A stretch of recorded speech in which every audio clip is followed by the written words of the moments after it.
Covert Camera Vehicles. You are Regis Harrington. We're in Fayetteville. Yep. Okay. Makes sense. And with that, folks, welcome to yet another exciting episode here. I am Badbeard Sam Schneider, and today we are on location at Covert Camera Vehicles with none other than Regis Harrington. Hi, I'm here. I've had the fortune of knowing Mr. Harrington now for a few years. Yep.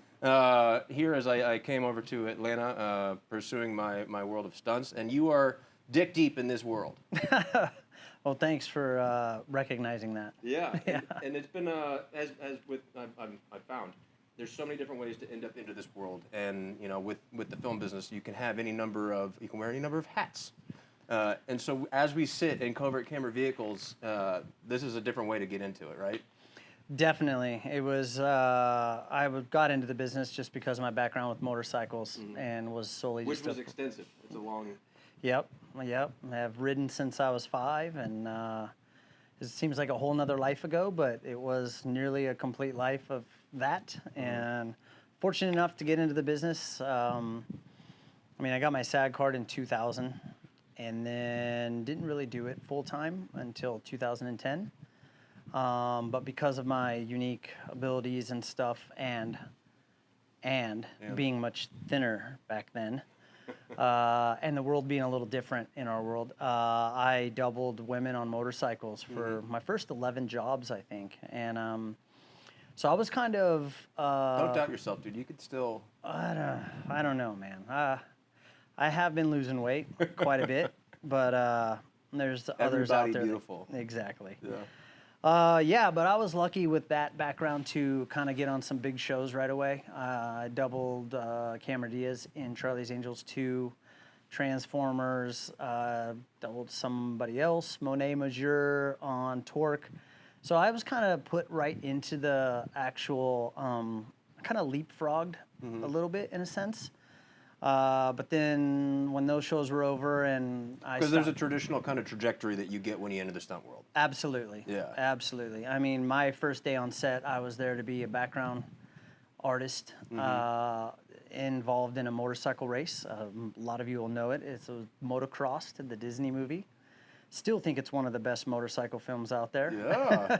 No, that's a gem. But yeah, I was just there to be a background artist, and at that time I was a professional rider. So, and it was filmed at our local track that I grew up riding since I was... Which track is that? Brona Oaks, just east of San Diego. Okay. Out in Ramona, California. And that was my home track from the time I was 7, and then now I'm 20-something years old. So I just saw a sign on the door, was a struggling privateer at that moment, racing, needed some money, went and showed up, recognized a bunch of the stunt guys just because of the motocross world. And they were kind of more shocked than I was that I was just there as a background. So you went from a professional race career, found yourself in not stunts, but just the film business. Well, that was concurrent with still racing. So I was still racing at the time.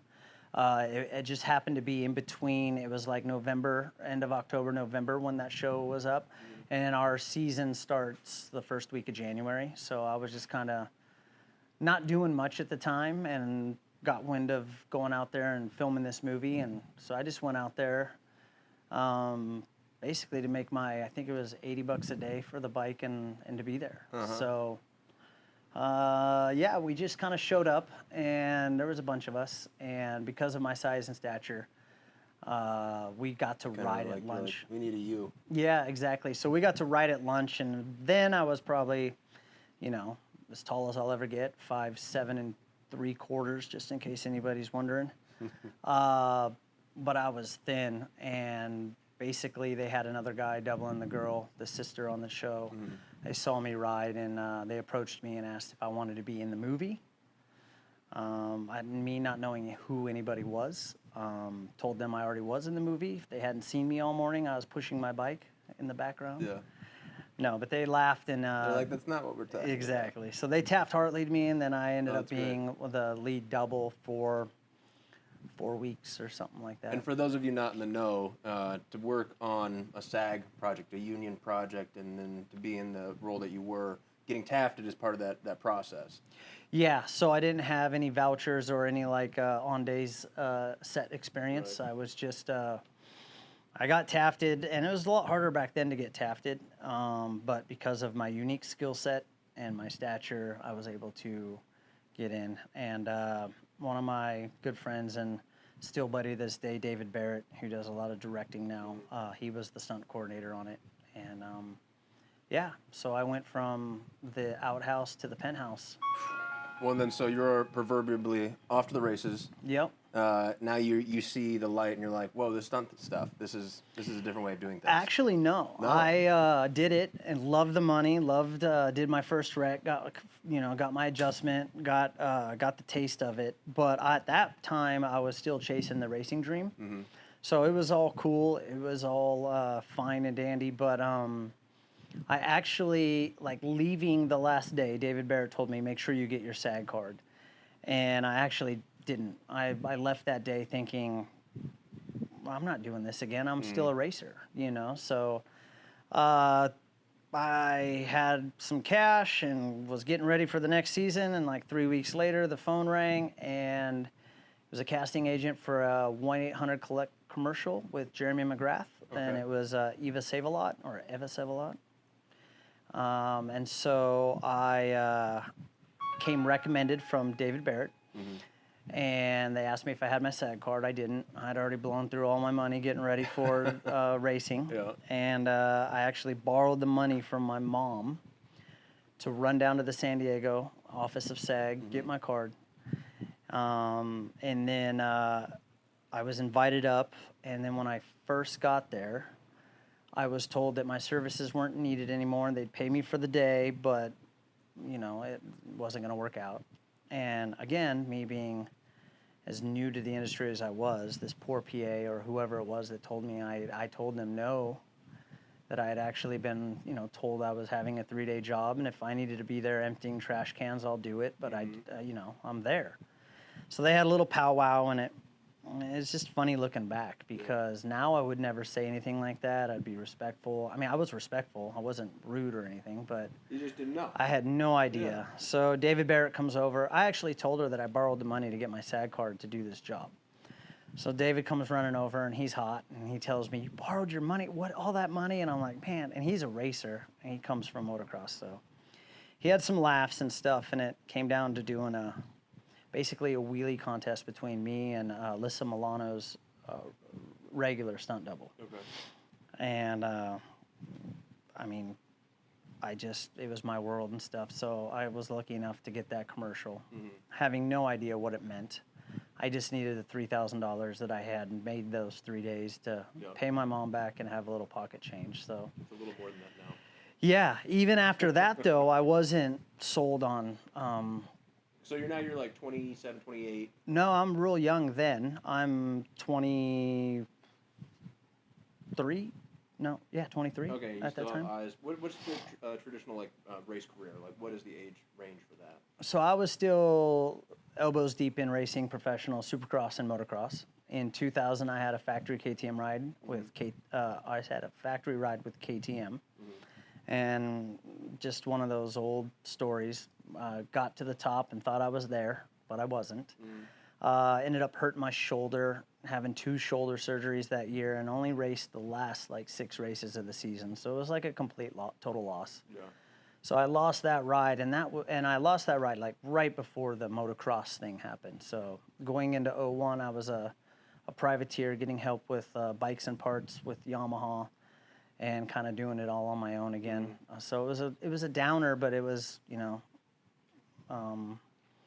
getting that movie was a big one. I mean, I don't do this if you're a stunt person, but as soon as I got money, I traded in my truck and got a new one.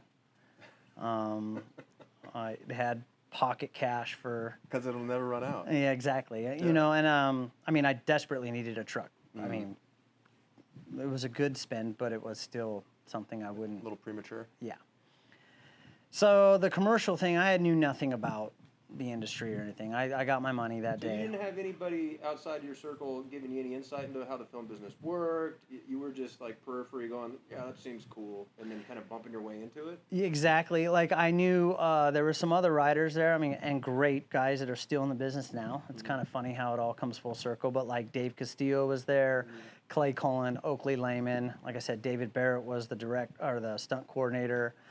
There was a lot of guys that were just getting into the stunt world back then, and they knew what it meant. So they were like telling me, like, dude, you don't know how lucky you are to get your SAG card. But my eye was on racing at the time, 100%. So I was like, yeah. And when I got the call for the commercial, that came directly from David through the agency. So I was. Again, I wasn't making phone calls like, what does this mean or what does it do? I just thought those dailies, like, oh, I remember that, like, I just got to, like, I want to do it. So did what I could to go, do the commercial. And so we got through the commercial. Everything was great. Raced the first 5 rounds, did pretty good. I think I got like an 11th at San Diego Supercross and was, mid-pack, not making a bunch of money or anything like that, but doing okay. Right.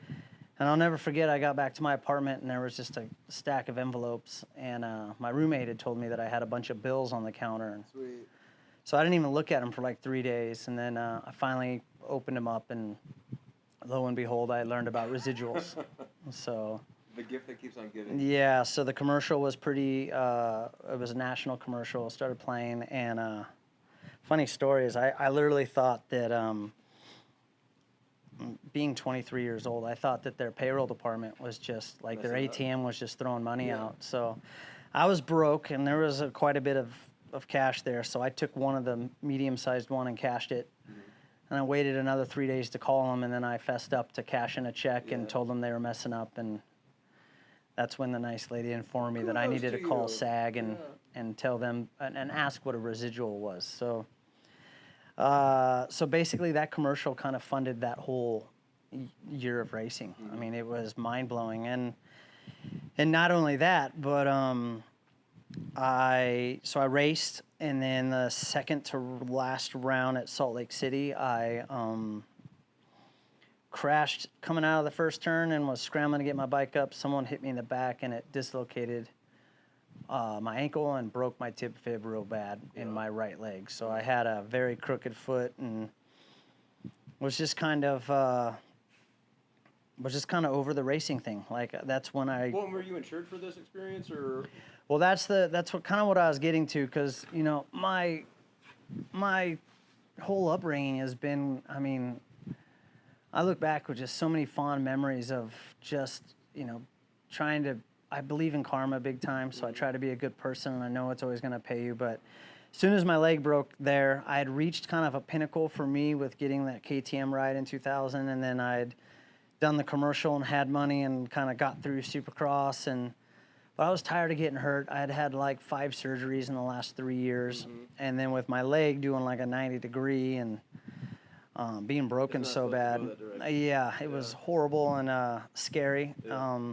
I mean, I had broken bones, but that one kind of hit me hard. And then You just kind of connected with your mortality in that experience. You're like, I just knew what the struggle was. Like growing up, whenever I broke a bone, the first question of the doctor was like, how many weeks? If he said 6, it was 4 to me. Yeah. You're going to have your cast for 4 weeks. I'm like, okay, so 3 weeks cast is coming off, and I'm going to be back into it. But, when you're racing and you're lining up every weekend, you have a speed and a fitness that you can kind of sustain. When you get hurt, you lose it all, just like any professional sport or anything. So I just knew what it was going to take to have surgery, be on my back for 8 to 12 weeks, get back on the bike, get back in, it just, and I wasn't making money. I was barely getting by. So I just kind of, from the time I was 5 until that moment, racing was every weekend and everything I had. So I was just burnt out. And when I got my leg broke, I kind of knew right then that was it. Everybody that was close to me was like, no, you're going to say that because you're hurt. I kind of knew in my heart that it was over. It was different. Yeah. Yeah. So being a professional motorcycle rider, I had my biggest bill was my insurance because I was what they called a high risk at the time. So No shit. yeah, exactly. So I've always been big on making sure, I didn't want to go into medical debt. So even at a young age, when I had to pay for my own insurance, I always made sure I had insurance because I knew the day would come where I was going to get hurt bad. So, I had Kaiser at the time, which was the cheapest of the high risk that I could afford. And so I was taken by ambulance and, put back together again. I flew back to San Diego the next day, had surgery, did all that, and then come to find out my insurance had denied everything because I was out of network, or the way the insurance works. Like, they I didn't go to their hard to not pay hospital. I anything, didn't have yeah. any of this done. I just got the surgery, and so I was just down and out, and I just hated the world at that moment. But my mom, all my mail went to my mom's house, so she was like, "You need to call that SAG. They keep sending this insurance stuff." And I'm like, "No, everybody just wants to sell insurance. They want to sell insurance." And lo and behold, because of the commercial and because of the Disney movie, I had actually qualified for SAG insurance. Okay. So I finally called them to see how much it was going to be. And the guy told me that it was retroactive to the first of the year and that I was covered 100% for the shit. motorcycle stuff. And That's something. yeah, so it was kind of like an I eye-opener. have a similar story, except it worked out differently. Oh, I'm sorry, I'll buddy. follow up with that later. Yeah, so it was like, that's when I first started going like, wow, this I started telling all my motorcycle friends, like, it's so messed up. The sport of motocross is a sport. We pay to enter. We pay for our own food. When I go on a movie, they have all this food and they got snacks, and It's then a different way of doing things. and then all of a sudden, like, we're the entertainment and we're not getting treated right, and you won't believe it, but people on the movie sets, they serve us 3 meals a day, and if they don't, they pay us, and so I started opening my eyes to that, but I still wasn't wanting to be a stuntman. I was so tired of getting hurt that I didn't want to. And you saw it as one and the same. You're like, if you're a stuntman, you're Well, it just wasn't that, but it was also the motorcycle thing. Like I was that baby that had stopped racing and not just stopped, but just shunned it from my life. I felt like so you were still like so burnt out. You were like, I'm not even into it. Just Exactly. Wow. I gave my bikes back to my sponsor who I had that year, and I didn't want to ride or look at dirt bikes. Unfortunately, it was the only thing I knew in life, so I reached out to the motorcycle industry to get a job. I knew some great contacts. I mean, everybody was always so kind to me, and got my first real job, a 9-to-5, working at a motorcycle boot company, CD Boots, that was close to my hometown. Right. And then I worked 2 weeks there, and I got like $740 take home, and I was like, whoa. So that hurt a little bit, but I was still adamant that I just wanted to be a normal guy, live a normal life, go to work Did you every really day. believe that at the time? At the time, I thought that's what I all you wanted. That's what I wanted. What you thought you wanted. Yep. And it was crazy because I never woke up on a schedule per se. I never had to be there on someone's own time. I never had to sit in a cubicle and, work that structure. Little cat poster hang in there. Exactly. I never had that structure that I had to live, and I didn't do well with it at all. Yeah. I honestly, I struggled mentally bad with losing my dream when I grew up in high school and all the school, I would tell my teachers that, like, I'm going to race professional motorcycles, and I believed it in my heart. So college was never an option. Just to me, like, I was smart enough, but to me, I was always going to be, racing. So here I am, 24 years old, 23, 24, right in that time frame, and getting a real job and doing that. And I developed crazy anxiety and, like, basically full-blown panic attacks. I had no idea what it was. I thought I was dying all the time. I would tell people, and and it was not... With symptoms and signs, or was it in your head? It was all the above. It was symptoms and signs for sure. I mean, like, the first one I had was on an airplane, and I remember just thinking, like, what am I doing? I'm just floating around, and then I just remember just feeling like I couldn't breathe, like I was having a heart attack. Right. And then I think the first one kind of opened up this labyrinth in my brain of knowing that they exist and knowing what they're like. So I was definitely afraid of them, and I basically, yeah, I kind of became a recluse because I was so scared of having that happen again that I would really not go out. I was trying to hide it. And the more I fought it, the more it came on. Yeah. So it was kind of like this. I'd go to the doctors, and I didn't know. They would tell me what it was, but they're like, you're nervous, you're anxious. I'm like, no. I've been on a motorcycle in front of 70,000 people. Yeah. Like, I live for adrenaline. And I think I just trained my body to have that adrenaline dump every weekend racing or getting up and going and riding my dirt bike and being worn out. And then when that stops, and then you start, going to the bars with your buddies and doing stuff that you hadn't done before, and staying out late, and then your chemistry just started. Yeah, I think I changed everything. So I had a crazy, that part of my life was crazy because I had moved back home. I was living at my mom's house, going to the doctors all the time, telling them that they're missing something. They didn't get it right. There's no way it's anxiety. I'm not nervous. They wanted to feed me pills and just tell me to, and then the pills would make me feel away, and then I would start worrying about that, and then that would compound, and then I'd have a panic attack. So it was a crazy while, but what do you say, like probably 3 years? Well, the anxiety and understanding it and figuring it out was probably 10. But again, I believe in karma. I think everything happens for a good reason. And because I went to the doctor all the time and because I told them I had a heart problem, they indeed found something. Probably I manifested it to make sure, But I was recommended by the guy that did all my bone surgeries when I raced to go to the head of cardiology at UC San Diego. And I walked in there on a Monday morning and met my wife. Oh. Yeah. So it's funny how life can hand you turd sandwiches, but then after you get through eating it, on the backside, life is worth living for. Yeah, I still can't believe that dynamic. I mean, I'm so grateful for it. I mean, I don't wish panic attacks or anxiety on anybody, and they're all horrible. But I went in there and had given up, not on life because I wanted to live, but just given up. Your dream that you've been in pursuit of for your entire life at that point, to have it taken from you, and that's probably how it felt. It wasn't that it wasn't for you, it was taken from you. And that just takes a long time. That's a pill to swallow for sure. Yeah, it was tough.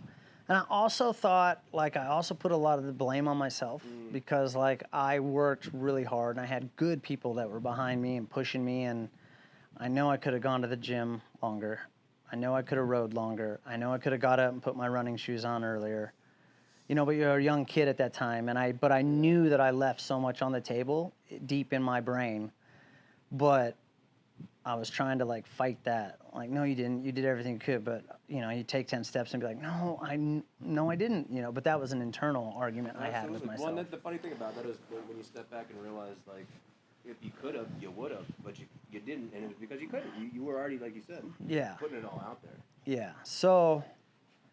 Yeah, meeting my wife was, is the greatest thing that happened. And so I kind of look back fondly at those times, and me and her sit back and laugh. I mean, I walked into that office like a drowned puppy. I had not shaved. I had probably had sweatpants on, and then I saw her and my attitude was like, great. There's a cute girl, and look at what you look like. You're just an idiot, what else dude. Could go wrong? Yeah, but it was amazing because the doctors had sent me there, and so he had talked me up as this VIP and all this stuff. So thankfully the walls were paper thin, and I could hear the girls talking, and and the nurses were talking, and the doctor's wife was in charge of the back office, and Jamie, my wife now. Shout out, Ms. Harrington. Yeah, thank you, babe. But she, I could hear everything, and she's like, "So what does he look like?" And he's like, "Oh, he really let himself go." And I did just what you did. I was like, "Look at you," So for whatever reason, I could hear all. Yeah. I would look down at my Walmart sweatpants and my PB&J that was on my shirt from that morning breakfast, and was really embarrassed. But wasn't looking for love or anything, but right then I was like, oh man, like, and she was just so cute, and I knew right when I saw her that she was special. And so for whatever reason, I had to come back at like 3 that afternoons for further testing. So I went and got a haircut and got my clothes, got my finest Vans I had, and did myself all up. And I was lucky enough to salvage a date. And then, yeah, so I was well on my way to being a normal dude. I had my girlfriend then, and then your 9 to 5. My 9 to 5, but I still had the crazy. Was any of the stunt work still kind of sparse at this point, random? Or Very took a random. break, kind of like No, I did like from 2000 when I got my SAG card to 2010. I had like 11 jobs. Okay. 1 or 2 a year, then a year nothing.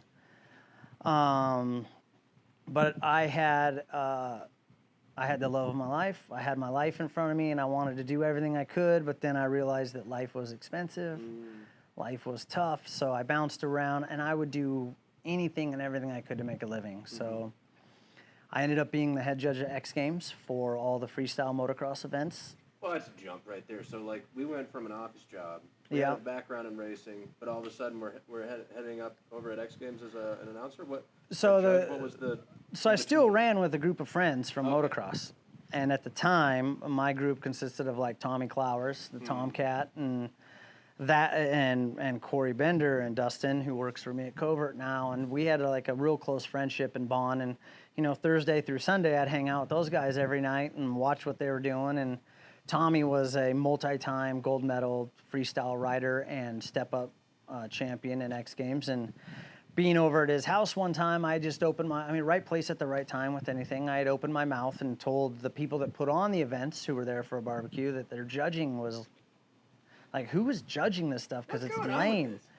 Yeah, so they're like, oh, well, we're always looking for judges. And I was, they knew my background. And so they invited me to Tennessee or something, flew me out, and I was a judge at a qualifier. And at that time, it was kind of crazy. I was in the infancy of freestyle motocross. You so to get yourself in trouble over there. Yeah, the judges were, drinking beers, and it was a bro thing. And, I was just new and honest. And I told the guys that ran it, like, man, these guys are drinking beers up here, and it's that guy's buddy. And so I just got lucky to have been there and then done qualifiers. And then a year later, I'm being asked to be like the head judge. And so I worked with the sports and competition committee, who did the scoring. And then we kind of, so that's running concurrently with my real job. That was, I bounced around though. I went from. Everybody was pretty understandable about. Yeah, especially the motorcycle industry jobs, because I was there, and then I would, wear 2 hats. I would be there representing the companies I worked for. So, I worked for CD Boots, and then I went to Tag Metals. They used to make handlebars, and then I ended up having my heart surgery. They ended up going in and cauterizing some skin that was making my heart flutter a little bit. It was not a, I worked for Motor World of El Cajon, and those guys had sponsored me in 97, 98, 99. So it was always people that were good around me that were giving me these jobs that, they paid me as much as they could. Industry. But back then it was like, we'll hire you, but, I think my first job was for $30,000 a year. So I wasn't doing anything to supplement that. So that's when I was getting the $700, $800 checks after 2 weeks. And like, oh, this isn't. This ain't gonna do it. Yeah, I can't race anymore. I was making more money, but risking more. So, so I ended up getting that. And then from being the head judge at X Games, I ended up working on the Red Bull X Fighters tour, which brought me all over the world. And then I would do the stunt stuff when I could. I was just a handyman. I was a jack of all trades, Was there any of this experience where you were kind of being identified for your personality, like the brands that you represented, you yourself were becoming kind of a name in that space? Was that turning into a thing to work alongside stunts, or was it more of just kind of a practical kind of corporate role? Wasn't necessarily like what, obviously there's influencers and all these things today with people have channels and all that stuff. Was it like that, or was it different? No, we didn't have that back then. We were, I think MySpace was in its infancy and it's just starting, you know what I mean? So it was no marketing, but for whatever reason, people seemed to like me. So wherever I went, I always had people pulling for me. very positive individual. Like I said, I believe in karma. I believe in doing something for other people. It'll come back. It always will. So I've always gone through life and always had somebody that was kind of pulling for me. So yeah, like those jobs that I got. And then, you know, I was climbing the motorcycle ladder, but I was like a rider representative. I was like a team manager for the handlebar company. And so, I mean, the ceiling was really low. And I recognized that right away in the motocross industry, or the motorcycle industry anyways. It's more of a hobby industry, you know, and people that love it get into it. They don't make a lot of money in it, you know, unless you're up there, you know, a CEO or half the budget. Exactly. Yeah. So it's really tough to, you know, I had visions. I had now my girlfriend Jamie and I, we got married and we had our first son, Drew. Shout out Drew Harrington. He's in college now, huh? Yeah, he's at Alabama. Yeah. Roll Tide. It kind of pains me to say it, but you know, I pay them, so I got to say it. You know. So we had our first child, and you know, I wanted to give them the finer things in life. So I was just running thin. You know, I started announcing. I mean, I watched what you do, and I remember I see a little bit of myself there. Like I was announcing shows and open houses at dealerships, and you know, and anything I could just to get some extra income. Represented or just on your own hustle? Just on my own hustle. Okay. Just being me. I was more just all of it. Yeah, exactly. Just someone would tell me, hey, we need an announcer. We'll pay $300. I'm your guy. On the way. Never done it before, but I could do it, you know. So, yeah, and then my wife worked full time, and we had our son, and then we bought our first house. We're in California at this point? We're in California, yeah. And kids don't do what I do, but that's when you, right before the housing bubble, and you just do a stated income loan. So you just had to say what you made, and they'd be like, oh, you qualify then. Don't ever do that. Yeah. So we all, you know, just to get into an entry-level home, I stated I made way more than I make. But yeah, so it was just a struggle. I mean, we were your everyday young couple with a son that was struggling, and I just always knew that I was meant to be bigger and better, and but just hadn't figured it out. And then, you know, like I said, every you know, what does it say? Every sunrise starts with darkness. When my son was 1 year old, we had scraped together some money, and we're at the campground there in San Diego, and I was rubbing his leg, and I felt a bump on his shin, and I pointed it out to my mom and my mother-in-law, and everyone's like, oh, he's a baby, he's just growing, he's growing into his body, and I'm like, that doesn't feel right. So I kicked and screamed until we went to the doctors, and they, you know, ran some tests and did some things, and, you know, shockingly, my wife and I were told that it would probably be a disease called neurofibromatosis, which I've never heard of. No. And they said that it was from our genes, and it was, and that was, there was no way of testing for this with blood tests or any way like that. They had to. Like a biopsy? Yeah, they couldn't do anything like that. Still in the medical field at this point? Yeah. Okay. Yep. So we're asking questions, and you know, we have crappy insurance, and we got to go see this doctor to get a referral to this doctor, and we're just, you know, that's when Google was first out, so we're reading the horror stories about what the Google had to say about it, and you know, we're being told he's going to have learning deficiencies, and get ready for the long haul. This is a big deal, but there's really no way of knowing. But that's a huge sign that he has to have it. So our son ended up being fitted for a brace and went all the way up to his hip. I mean, it was just like, bam, things just happened overnight, and you know, he's so beautiful, and he's just so happy, and you know, our life kind of just went whoa. And then Jamie, you know, she just put her head down and was adamant about seeing the right doctors, and I was trying to do the best I could. And you know, I think in life I've become like a A to B type of guy. Like, if I can't make something happen, what's the best way to get there? And so yeah, we wanted to see a certain doctor in San Diego, and so concurrently with wanting to see that doctor, our family now became high risk. So at this time, I was working at an auto body shop, being an estimator, because I got out of the motocross industry to try to make more money. And he pulled me in the office one day and said that he couldn't pay for our insurance anymore, because now it's for me, Jamie, and him, and Drew. Sorry, it was like $1,600 a month because of his condition. So that threw us for another loop. So this is when, like, what was it, pre-existing conditions? So it was kind of like a whole whoa. Yeah. So he was like, I can pay a chunk of it, but I can't. And, you know, the whole stated income loan, we were running paycheck to paycheck. And so my mind instantly went back to the SAG insurance. Yeah. And so I made calls to Dave and Oakley and Clay and all the guys that I knew. And they were like, where you been? And I'm like, yeah, you know, I just want to. At that time, it still hadn't connected in your brain that was an option. Still didn't really see it as. Didn't really see it as a means to an end. I didn't see it as a career. Yeah. So I was making phone calls, hustling, but I was hustling for another reason. I just needed to get that insurance. I told some of the close friends that I had, like Dave and Oakley. I didn't tell everybody. And then, so a couple guys started helping me. I went up to LA, did a couple TV shows here and there, and everybody started asking me, like, what are you doing? Why don't you do this? You're good at this. Like, you can do this. Like, you don't have to be the girl all the time, but, you know, there's smaller actors. And I was like, no, I got a life. I got a house. I got my wife. And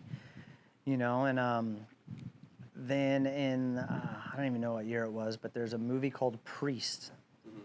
And they were filming it in Lucerne Valley, the desert of California, and a stunt girl I was riding a picture bike and crashed and couldn't do it. So actually, Lance Gilbert called me, asked if I could, you know, ride a motorcycle. And, you know, these guys told me you came recommended. And so the owner of the auto body shop was really cool. And I told him that I got a chance to go work for a week on this show, and it put me close to my insurance. So he's like, get out of here. So I drove up there and worked a week with just a great group of guys. And did dinner one night. I kind of mentioned to our, not Lance, but our group, why I was there and what the purpose was. And then at the end of the week, Lance told me he was going to keep me as long as he needed to make me get my insurance. Nice. So I'm forever grateful to Lance Gilbert and the whole Gilbert family. And, you know, I mean, Lance is just such a stand-up dude. And so he kept me. And, so we got the insurance. And then, but while I was there, my guys were really pressuring me, like, hey, man, like, what are you doing at an auto body shop? You're not making, is that all you want to do? And we talked about it nonstop for a week, and I was just kind of like, no. And then I got home, and, you know, we qualified. We got that insurance right away. We went and seen a real doctor. The doctor told us the other doctors were crazy. Our son was going to be great. Thank God. He's fine. Don't worry about it. He's got to wear the brace. He was missing a little bit of ingredients when he was made, and his shin's missing some bone. But so we were just like, you know, we'd gone through 8 months of torture as a family, and then we found out he's going to be, you know. So it was just kind of like all these little breadcrumbs that were like, man, we got to do this. Jimmy Roberts is a big mentor of mine, and you know, at one point he had gotten me. He'd brought me up to LA, and I did an Audi Super Bowl commercial. That was right during the same time of Priest. And then those residuals started coming, and then it was just kind of like, okay. Well, and so explain to our folks listening, wherever they be, how does a residual work in comparison to, like, a daily? So a daily contract, you're just, you're paid for being there. And then if, they used to be a lot better. We're losing them now. But what about these great strikes? Like, I know, nothing. Thank you for not letting us work. But, and I did kind of skip a big chunk there. But, oh, no, I didn't. I haven't yet. It's coming up. But the residuals, to get back to that real quick, there's just, if you're an on-camera performer, every time that's shown or played, I believe, the contract covers the theatrical release and the first time that the show's played on TV, but any time thereafter, you get money. They pay you to be on screen again. They still take care of you. The percentage-wise goes down after every time it's played. But, I mean, if you get on a big show or a big national commercial, you can make thousands and thousands of dollars in residuals. So it's every time that the show makes money after the show has been made, you stand to make money as well, having been a part of that process. Yeah, it's a small part of the pie, but for us, you build that residual base up, and you know you can make a good living off of residuals. So and that becomes part of the income when you can kind of, which you can't necessarily budget for it because it's always a mystery, but at the same time you can always at least assume that like the daily made you'll make Correct. at least that on the residual. Yep. Yep. So, yeah, it's just another great part of the business we work in that a lot of people don't know. So, yeah. So after the priest thing, I was like, basically, okay, I'm gonna try to do stunts. I started telling people about stunts and everything, and you know, just like Atlanta, just like any other town, the LA guys were like, well, you can't live in San Diego. Out of sight, out of mind. You got to move to LA. You got to move to LA. You got to be here, boots on the ground. So I moved. My wife, I'm getting my timelines mixed up before. So I tried this once before. Okay. So before my son's injury. Okay. So I did move to LA. It was right after Charlie's Angels. Right at the beginning of the. Right in the beginning of my stunt career. Yeah. Like right after I met my wife. Okay. So I did try, and I went to LA, and she lived in San Diego. I lived up there, and I made it 6 months because I got up there and had a bunch of money from Charlie's Angels and got a roommate or rented a room from somebody. Hustled, was trying to do things. Right when it started to go for me, I got hired to ride a motorcycle for a movie called Supercross the Movie. Channing Tatum, one of his first movies. And so they wanted me. You were doubling him, correct? No, I wasn't. Are you sure? That was only in Magic Mike. That makes more sense. No, so yeah, so this, I forgot about this part of my life, but so I'm in LA, I'm grinding it out, get hired, and it's because of Supercross and my skill set, but they want me to go race the Las Vegas Supercross, and they want to get BTS in the outfit of the guy I'm doubling. They okayed it with the promoter, they okayed all this, and in my heart, I was like, oh man, back to this again. Yeah. So, but I wanted to do it. And then getting ready and on my own, getting training because I knew I just couldn't go out and ride Supercross. I crashed, knocked myself out, dislocated my shoulder. Ugh. And that is when I was like, that's when I was like, the stunts, you know, that's all I'll be is a stunt rider. And a little scorched earth on that one. Yeah, so forgot about that big moment. Well, that is a big moment because that's what I was curious of, what was so off-putting and you know, but that makes more sense, yeah. Yeah. So I moved back to San Diego, and then that is when I got the job at the auto body shop. Okay.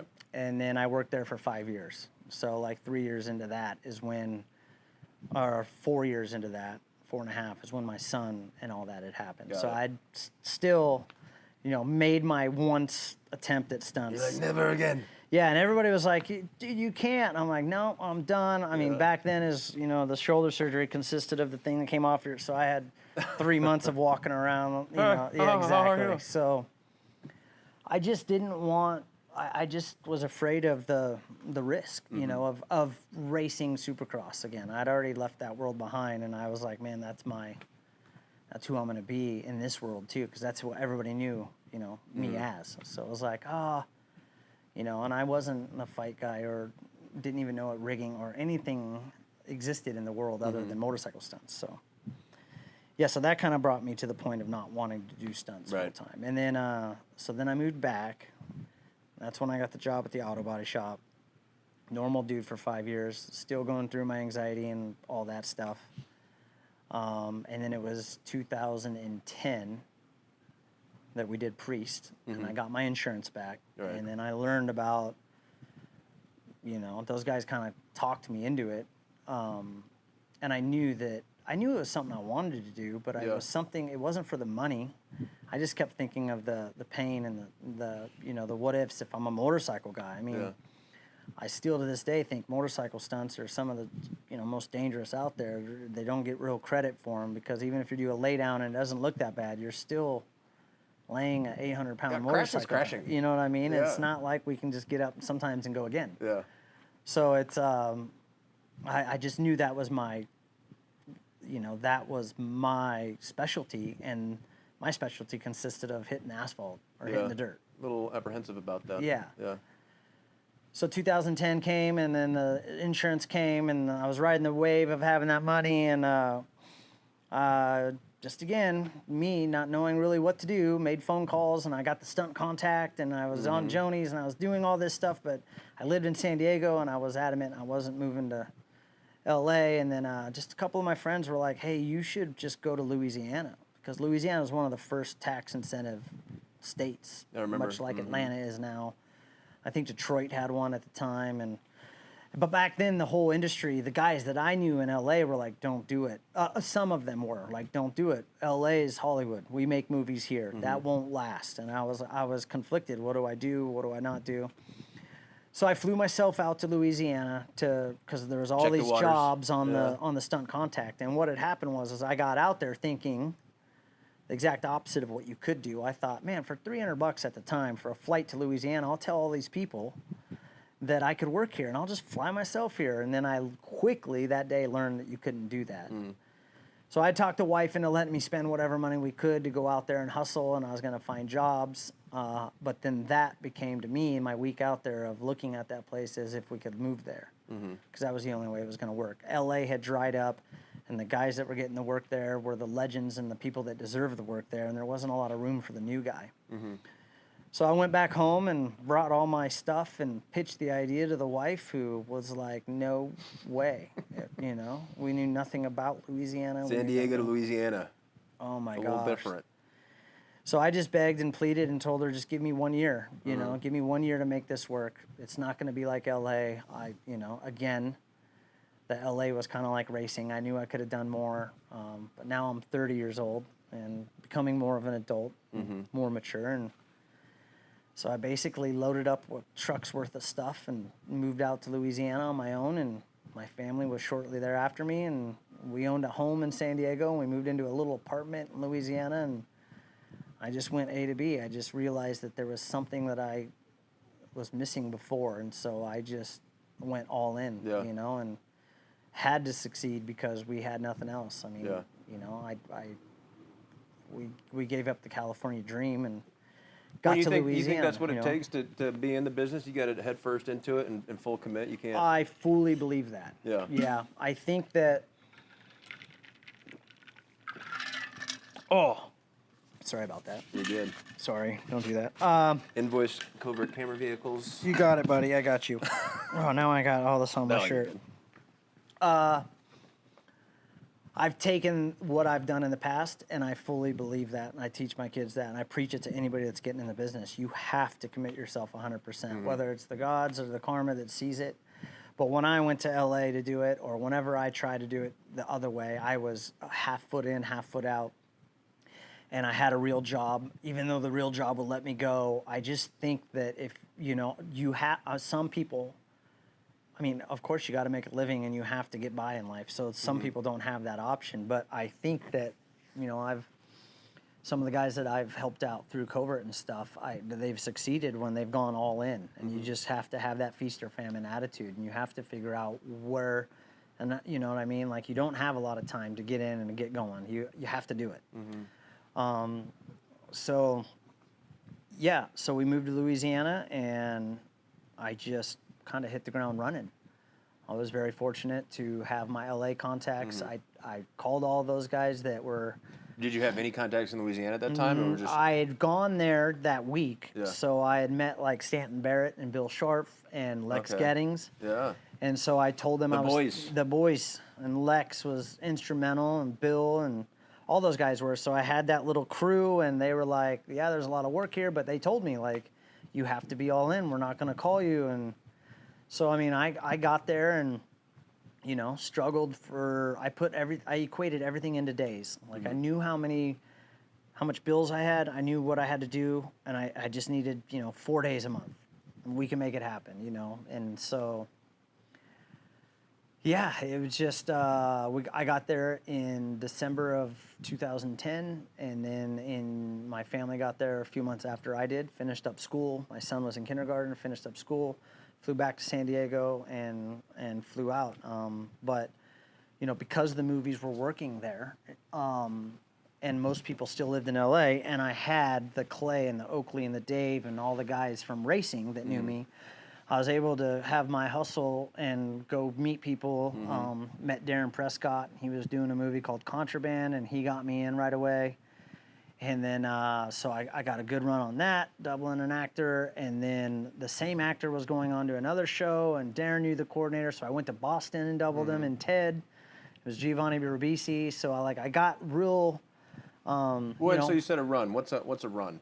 Well, a run is like the length of the movie, or a substantial amount of time on a movie. So I got on a good run. You know, it wasn't a day here or a day there. I think Contraband was like 3 weeks solid. And Because- when you're looking for a day or two, when you work 3 weeks on a movie, you make, you know, exponentially a lot more money. Yeah. So And that plays into residuals and all plays the into things. everything. Yeah. Because even with for our friends at home, like traditionally you hear about indie stunts or just these different roles. You can double someone, which is like, you know, you're just playing someone that looks like someone. But more often than not, you want to get these indie parts where you barely notice you. You're just a guy in the background doing all this so you can continue to play, versus like showing face and all of a sudden getting blown.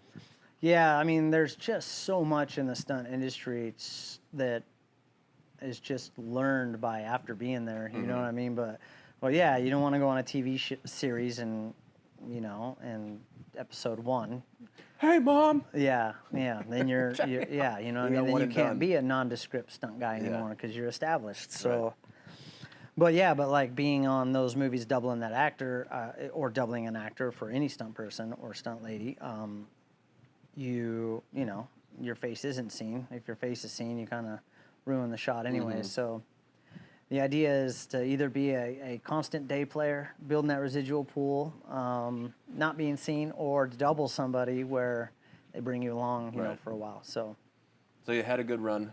yeah, I had a couple good runs, and family came out, and everything was going great. It was meeting the right people, and then yeah, I think it was crazy. It was just like I said, I hit the ground running. Whether the stars aligned or it was right timing, right place at right time. Personality. Were you feeling the stars aligned at this point, or were you still looking over your shoulder like, oh? Definitely. I still look over my shoulder. Yeah. Every day. I look over my shoulder too here, and I see a few different things these days, but. Yeah, but at the time, it was, you know, obviously it was great, and it was, the dream was coming reality, but you know, there's still that fear that the dream's going to end, you know, or that it's not going to happen, or someone's going to forget you, or you won't be on the next show, and you know, so it was just a constant being a good person, being a good asset on set, being well-rounded the best I could. My personality got me much further than my talent did. But yeah, so it was just kind of happening. And I just felt so bad for my family because they moved to Louisiana, and then immediately I went back to LA and worked for 4 weeks on Batman. So they were like, nice.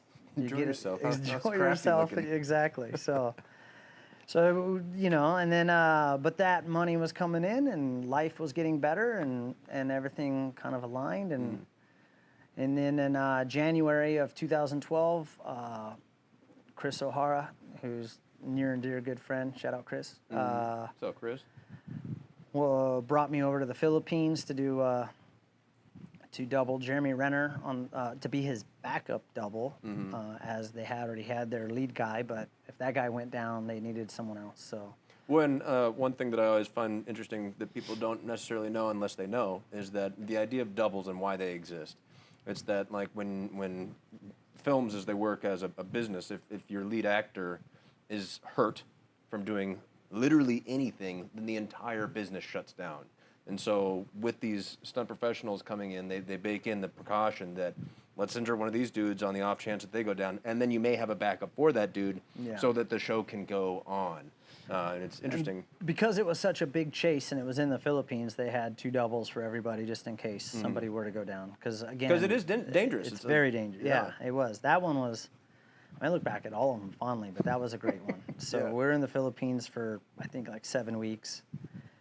And that's kind of where the idea of Covert came, was in the Philippines. I had the actress, Rachel Wise, she was on the bike with me, and they had a camera bike there, and I'd seen them, but had no idea. I was just fully into stunts, and because we're in Europe, it was a 2-stroke, and it smoked, and I thought it was the most amazing smell in the world, but she didn't want to work with it. She didn't want to smell it. It was bothering her. So they got rid of the camera bike, and that day I just started asking questions like, what was that? You know, and then I started embracing my motorcycle. And what was that you were looking at? Was it pretty rudimentary? It was like... Very. So, I mean, back in the day, I mean, there's legendary camera bike operators, and Danny Winans out of LA still doing it to this day. And, you know, Logan Holiday's dad, Steve, I mean, they all had these side hacks, and I have one that's up in the rafters now, and you know, but they all had these bikes, and but they weren't really, they never really aged with time. They were just kind of very rudimentary, just pipes, and they put the camera, and the grips came over and rigged it, and then if they wanted to move the camera up 3 inches, they had to stop and then move it up. And so I just started asking questions while I was on that show, and then after I started working in the business more, when I first got into stunts, I didn't want anybody to know my specialty was motorcycles, because I didn't want to hit the ground. And then it just... You know, a little light bulb moment? Yeah, and I was like, wait a minute, why hate your background? Why don't you embrace it? So Dave Castillo, who is my good friend, was actually brought to the Philippines to ride that bike on a stunt contract, because I mean, it's a stunt job, you know, even though you're behind camera, you're right in the middle of the chase. So you need to be a seasoned stuntman to do that. So just asking the right questions, trying to figure it out, and then realizing that at the time, electric motorcycles were just coming about, and Zero had made a street bike model. And so I was on the internet in the Philippines, saw that, and when I came back from that movie, I invested a bunch of money that we made in buying the first electric bike. And then I had a fabricator in San Diego, Jeff Pology, who is very well known in the motorcycle circle and builds amazing pieces of equipment and works with Yamaha on a lot of special projects. And it was really cool because I didn't know what I was doing, and he had no idea what I wanted. But I explained it to him, and then someone from outside the industry had a totally different concept of what was in the industry. So it's just one of those another Regis moments where I'm telling Jeff, and he's like, well, why do you want to do it like that? I'm like, we can put a post on the front, then we can just loosen it and lift the camera. And so I got to explain to him, but he wasn't in the industry. He's like, well, why would you do it that way? Yeah. And he asked me, "Why? You mind if I take a stab at designing something?" And then he designed Covert's first electric camera bike. Cool. And I got that back to Louisiana. You start with sketches, reviewing that first, or you just said, sure, give it hell?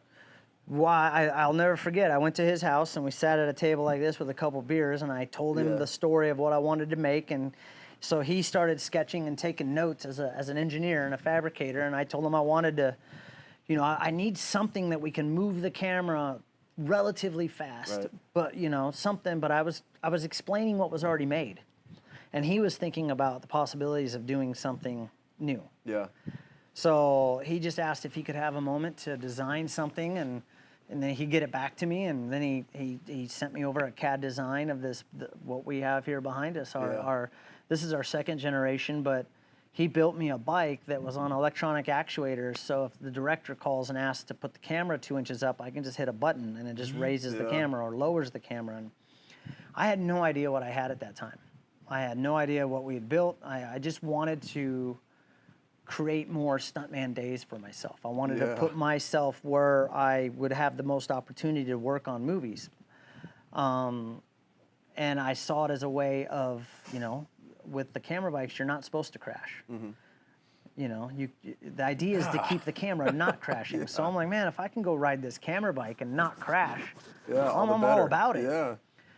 So I spent a bunch of money that we made as a family, got the bike, and then had it in Louisiana for probably 6 months sitting at my apartment.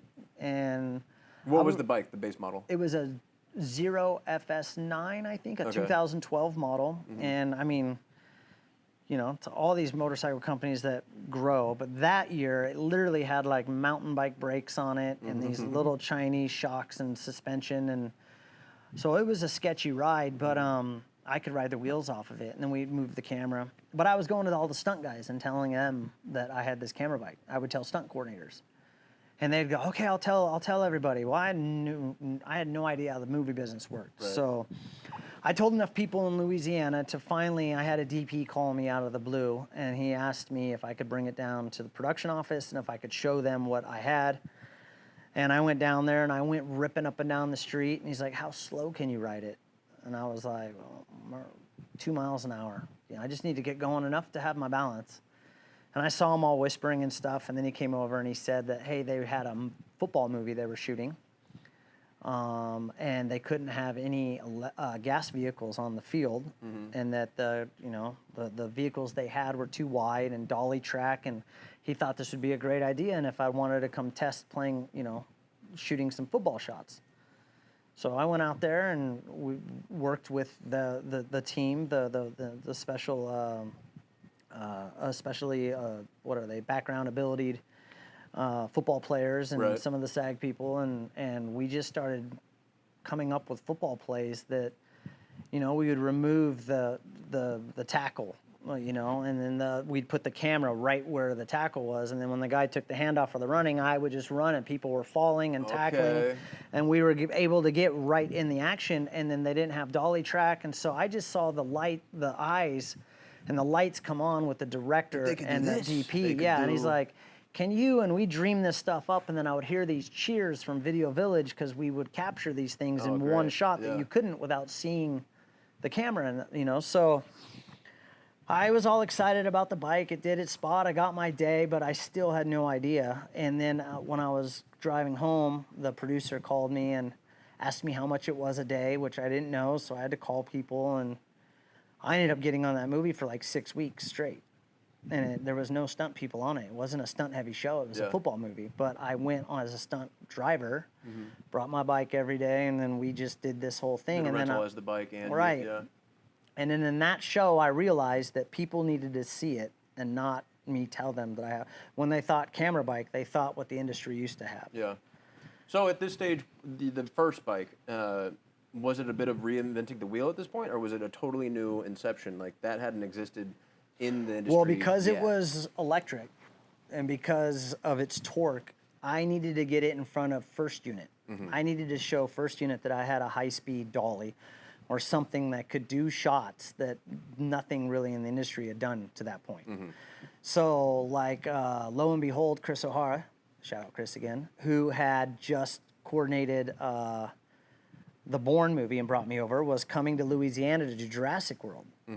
And from this movie, I realized, so I called him and told him, or asked him, that if I could bring the bike down to show their DP and director. And even he was like, yo, buddy, what? And but he did. He became a friend of mine and an ally and said, hey, we're going on a scout. So be back at the production office at, Pop 5. out of the woods. Yeah, exactly. 5 p.m. Be unloaded and ready. And when we get off the bus, I'll ask him to look at it. And lo and behold, we did that. And I got to do my spiel and tell him watch how slow I can go. You need it for that. So the next big movie it was on was Jurassic World. Wow. And I basically chased the cast through, the fake, the set. And so all the dinosaur chases and all the running after Chris Pratt and the kids and all that, it was basically from the bike. So I learned a new way to hustle or get the bike on the show, Right. and it just took off.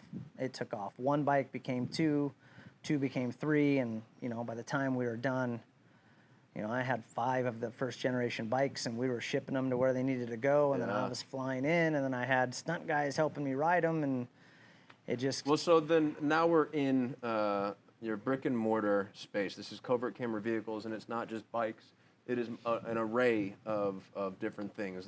We got BMWs, we got trucks, we got what was the transition from 2 wheels to just realizing the potential of mobility of camera?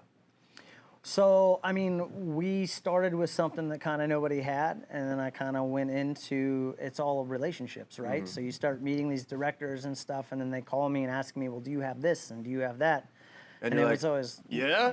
It was, it really was. And so it went from a bike to, I got the electric BMW, we call it the Toaster. It's the little i3, and that was the next thing I bought. And so we had this little compact car that, and it just snowballed. It just went from like, wow, if you do this, you do that. And then I would get people asking me, do you have an arm car? And I'm like, I don't, but I wonder how I could get one. And so it just literally snowballed. And in 10 years, we went from one bike to now we have over 14 camera platforms and a 8,000 square foot shop and camera cranes and cars. And then you get behind camera and you understand what they're shooting and another vehicle that'd be great that maybe they didn't think of. And So now you're able to step back from the camera to go, you know what, we really support that for that shot and work from that angle as well. Yeah, That's great. and then I work with the grips, and I see the grip department, what they struggle with, and I want to help them with, showing up with easier contraptions, and then they take what they have and put it on my vehicle, and they're just, and then it becomes this big,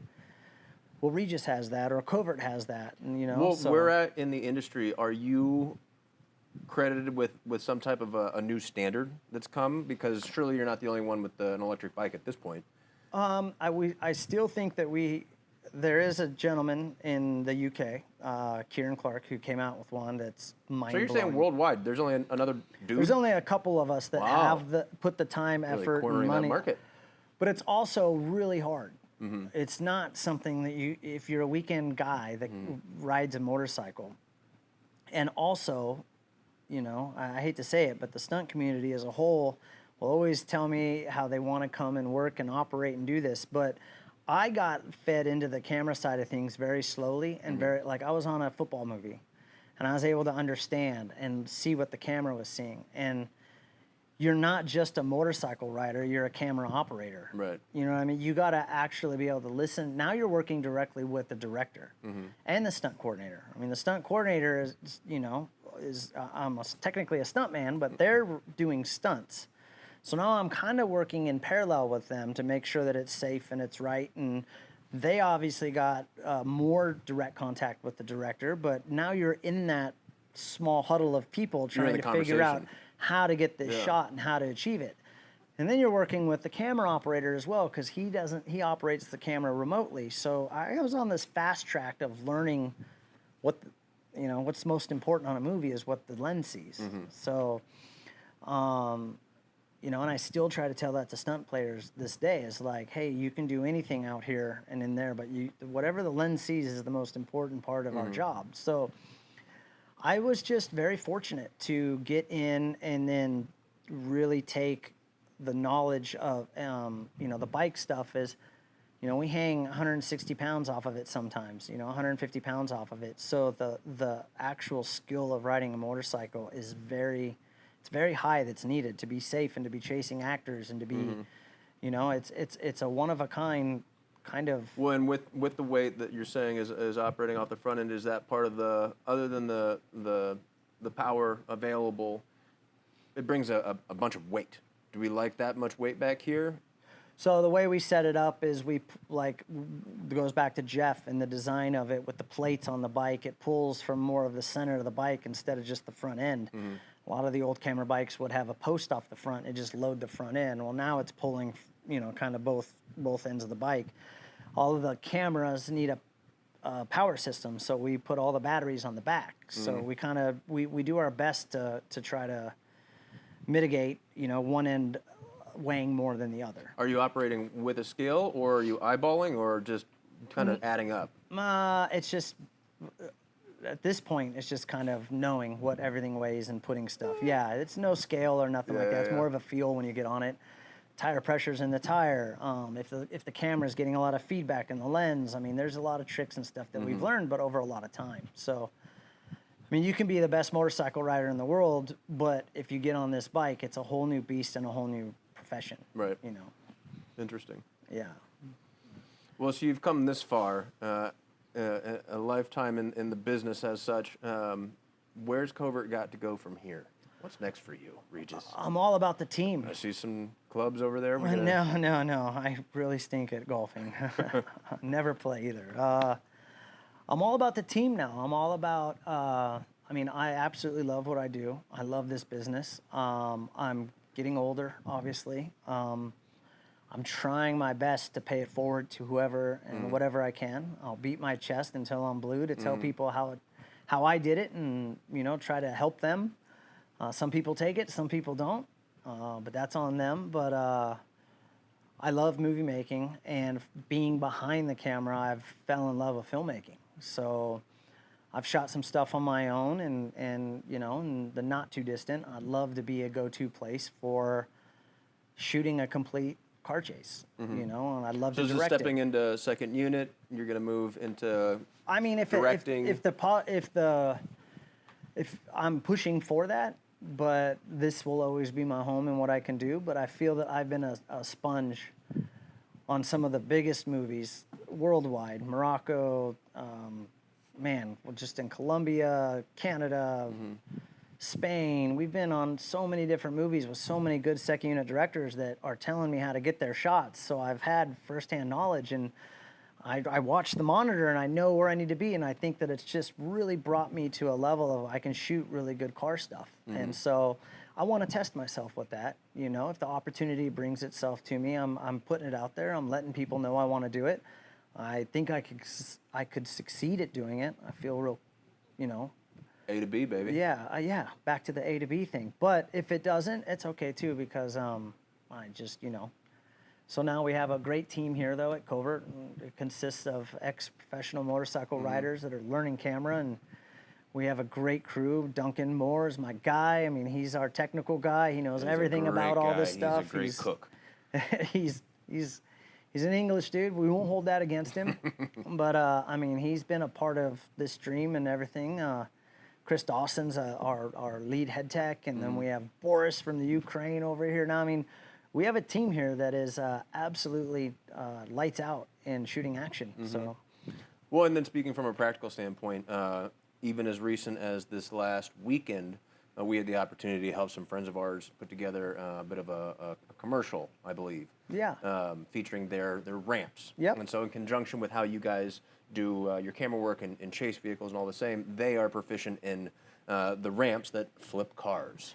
Yeah, so I met Roger Jr. and Senior through Stunts, and they're, you know, trying to find their own way into the industry, and I respect that big time. So they've made their own pipe ramps and wheel ramps, and you know, they got it down to a science. I mean, Senior can sit there with a calculator, a pen, and figure out. And every time I've been on set with them, which has been at least half a dozen times now, he'll tell the director and the coordinator where that car is going to land, as long as the stuntman does his job, and he's been right every time. It's pretty impressive. So when I see a company like that that's thinking outside the box, that wants to get into the business, I kind of gravitate towards them, because you know they're not looking for a daily. They're not showing up and just hustling the next day. They're trying to contribute to the filmmaking process by, I mean, they can literally show up, set the ramps up, stunt coordinator, and I mean, don't get me wrong. Right now, the special effects department does a great job at that, and you know, we can peel away stunt guys, and it can happen. And there's great effects guys out there that build phenomenal ramps. But it is nice to see a turnkey solution.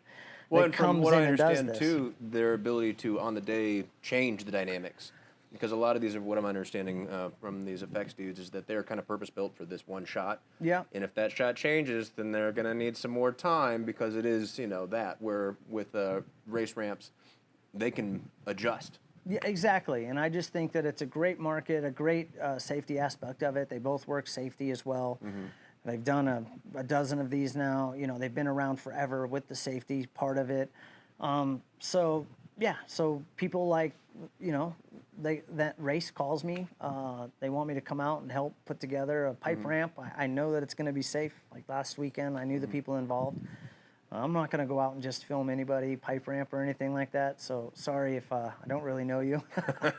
I don't want to be liable, but because of the crew and the people and everything, we went out and man, it was smooth. You know, and Amanda did her pipe ramp and knocked it out of the park. So it was great to be there and watch the industry grow. You know, I want to give back. I love the Atlanta film community. The stunt community in general, the camera. I mean, everybody here is, you know, we all want to work and be safe, you know.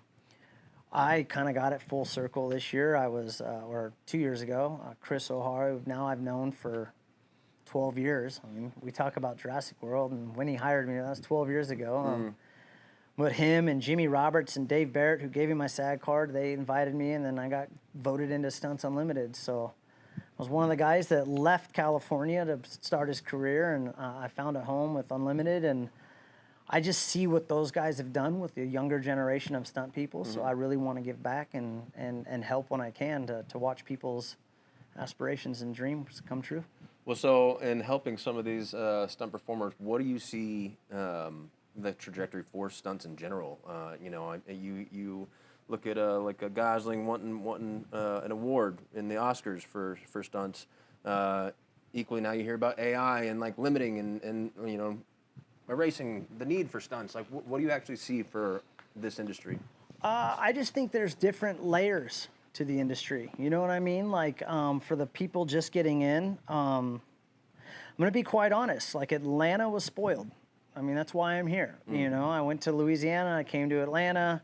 I didn't choose to go back to California for, you know, the cost of living and just the family stuff. Moving to Louisiana showed me just a whole different way of life and a pace and the family and the southern, the south, you know. So as a family, we didn't want to leave the south, and then I was just working up here all the time. But I think what happened in Atlanta is it just exploded, right? Like after COVID, there was so much work, and then, you know, after this strike, the strike kind of put its brakes on it. But I think we're going to get back to more of a little bit of the reality of filmmaking and stunts. I think the jobs are going to be a little bit fewer and far between.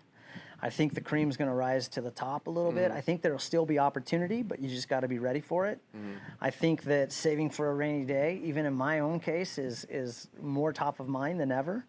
But I think that we were really spoiled in this area for a while with so many jobs and so many opportunities that people got used to it. You know what I mean? So the fear of losing that is real. The AI might take some jobs away, but I don't think they're quite there yet. I think we got some time.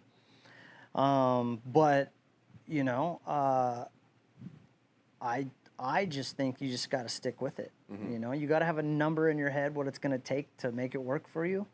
Stick to that number. Don't get crazy if you get a long run on a show and go buy toys and drift cars and trucks and I mean, I can talk about it because I did it and it was the wrong thing to do. So, but you know, I want to see everybody succeed, and I'm hoping that everybody gets the opportunity to show what they, you know, work for. But this business is, you know, relationship driven. So just, you know, be the best version of yourself you can be on set every day. Make sure that you never know who you're talking to. Yes, sir. No, sir. I still do it to this day. I've watched, you know, people backtalk people that they don't know who it is, and it might be the producer. So, I mean, you know, it's just relationships are everything. So you really want to build a solid relationship with everybody. Crafty, Transpo, you know. I didn't know how important that was until I got into Covert Camera vehicles. I mean, the Transpo department's my heroes now.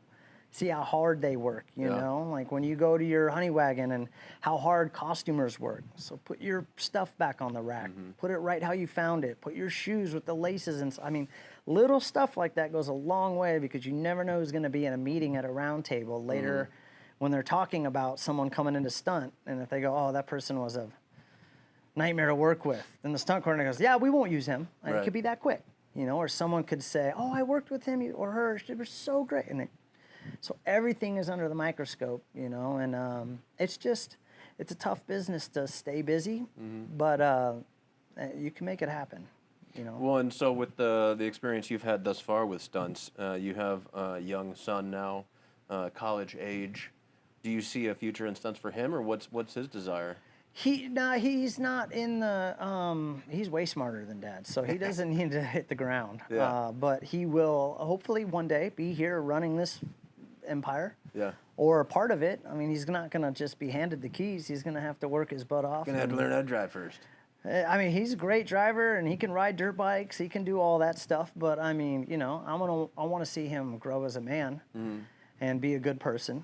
And, you know, take care of the team around him. I mean, you know, he's going to have to earn his way, but there's nothing more as a father than I would love for my son to be working with me, you know, day in and day out. Both of them. Now I have a younger one as well, so kind of skipped him. But Jax is a freshman in high school and phenomenal baseball player, and they have their own dreams and aspirations, and, you know, so I'll support them as long as they can, but they'll always have a home here to wash vehicles and go get me lunch.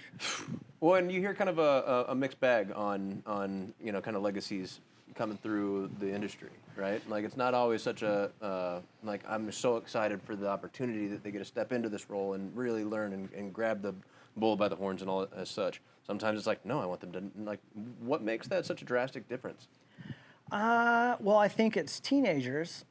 I think anything that Dad does isn't that cool. You know what I mean? Like, I just think that's with any teenager. So I think once we get out of the teenager phase and the real life phase, and like I did, going to work for 40 hours a week and then realizing your take-home pay is, you know, the film industry as a whole I think is really taken care of in the big picture of life. Mm-hmm. You know, from your camera department to your grips to your constructions, I think there's a great living to be made there. And I do understand that it's long hours and it's really hard work, and I respect and appreciate. That's why my respect and my appreciation for all those departments is so high, because they work a lot more than stunt people, you know, if they're on a movie, and a lot harder. I mean, it's 110 degrees out here in Georgia with humidity, and grips are out there all day long, humping, you know, steel and putting stuff up, taking it down. Camera department people are, you know, but I think that there's a good living to be made there. So if anybody in stunts isn't quite getting the traction they need, I would look to different avenues and look to different departments, because you can still be part of the filmmaking process and the same importance of a filmmaking process. You just might not be performing on camera, but there's a heck of a living out there, you know. So something for everyone. back to the legacy thing, like, you know, if my son comes to me and wants to build sets, I hope to have paved the way to introduce him to people that he can go and work hard and maybe have a great career doing it. Yeah. You know, if he comes to me and wants to drive, he's gonna have to, you know, there's a long line of good guys that have put in a lot of time here that get those spots even before my son. So. Yeah. Well, hot dang, dude. Yeah. You got quite the tale, and one thing that we haven't even broached, now that we've just unpacked Regis, is all the stories that happen along the way, and those are always exciting. And certainly we could get into them, but as we sit and roast here, I feel like maybe this is there'll be a just part 2. always a part 2. Everybody that I've encountered along the way, everybody stands to have a part 2, provided, you know, paths cross again. But this has just been a very fun opportunity and getting to know others specific to our community, and then outside as well. But it's everybody's got a different story how they got here. Yeah. Mine's. I look back on it and lucky, blessed. You know, I don't even know the words, but it did take a lot of hard work and a lot of belief, and well, I appreciate the attitude you have. A lot of hard lessons learned too at things that happened in the past. So. Well, I think you're good at being one of these guys that life happens for us, not to us. And so as you A to B your way through it, it's just how you respond. It's going to happen regardless, and so just you either deal with it or you do not. And you seem to have made very wise decisions along the way that have brought you to a fantastic operation like Covert Vehicles. And the way I see you work with individuals in this community and employ people in your shop, and then how you guys operate within the space is fantastic. And so kudos to you and your team. And I'm happy we've been invited in today, guys. Well, thank you very much for coming, buddy. I really do appreciate it. And once the weather cools down a little bit, we'll have another event.